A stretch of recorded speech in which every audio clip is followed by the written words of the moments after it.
Chapter 8. Meet Me Under the Mistletoe. Every Thursday night, without fail, Sabrina, Wyatt, and I headed down to the local pub to test our wits. Going out was my test to see if I could re-enter society. We usually booked a table, played trivia, and laughed at the dimwits who frequented the only pub in town. In some ways, we weren't much better. I sat for what felt like an eternity, mulling over the new facts I was sure I had found out about my admirer. For the few hours between reading the second letter and meeting with Sabrina, my brain was in overdrive. How could I continue my hunt for my secret admirer when the obvious answer was right in front of me? Over the last decade or so, I had watched Sabrina and Wyatt's relationship grow from friends to lovers, with a brief interlude of foes.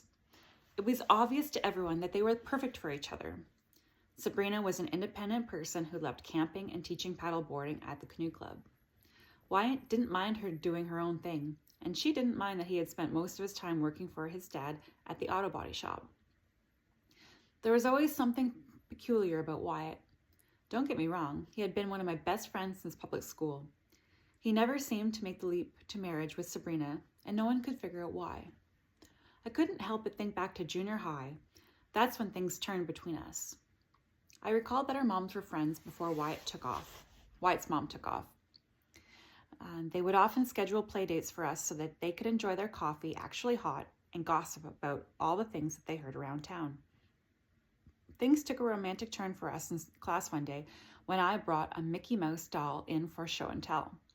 No one seemed enthusiastic about my hand-me-down, but when we were alone, Wyatt told me how cool he thought it was. I was lost in a moment of acceptance, and the next thing I knew, I threw the doll over my head and wrapped my arms around Wyatt and kissed him. The consequence was that I had to sit in front of the principal's office until I learned my lesson. The lesson included watching Mrs. McLaughlin's chick hatching in our classroom incubator. That kiss between Wyatt and I sparked a childhood connection of a faux wedding in the playground, biking on the trails that wove the tapestry of our small town together, and watching R-rated movies from the internet. I got away with a lot when I was a kid. Most of our childhood was spent together. When Wyatt's mom left his dad, Wyatt would spend a lot of dinners with us, so he didn't have to be at home alone with his dad and his sister. I couldn't imagine the heartache he experienced as a kid. Looking back, we went through a lot. We were there for each other for the good times and the bad. He was like a brother to me. We were inseparable until the sands of time told us we had to pair up or part ways. Inevitably, little boys become wannabe young men, and all of a sudden, someone you once had sleepovers with became the object of your affection. The script was flipped during lunchtime in 8th grade.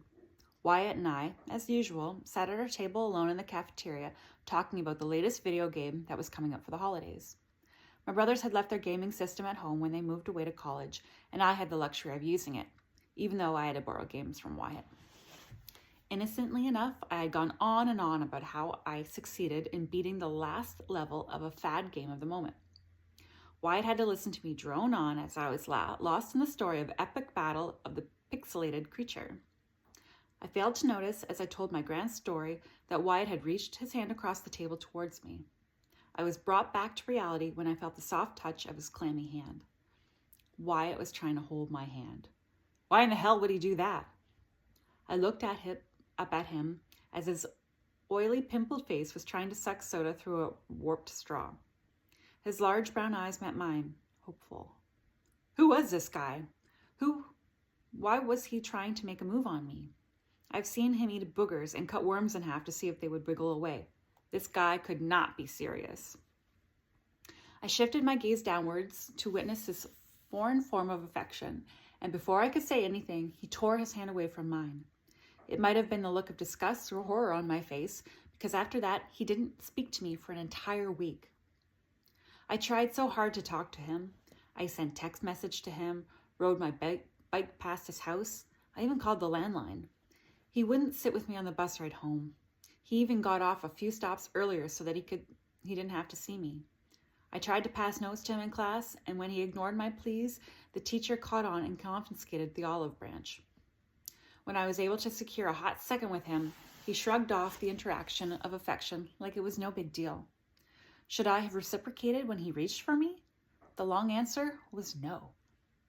While Wyatt was ignoring me, I met Sabrina in gym class. Since we were from different small towns, our paths didn't cross until junior high. We laughed and bonded over our shared nemesis, the popular girls, and the same interests in rock bands. I finally had a friend that raging hormones didn't interfere with.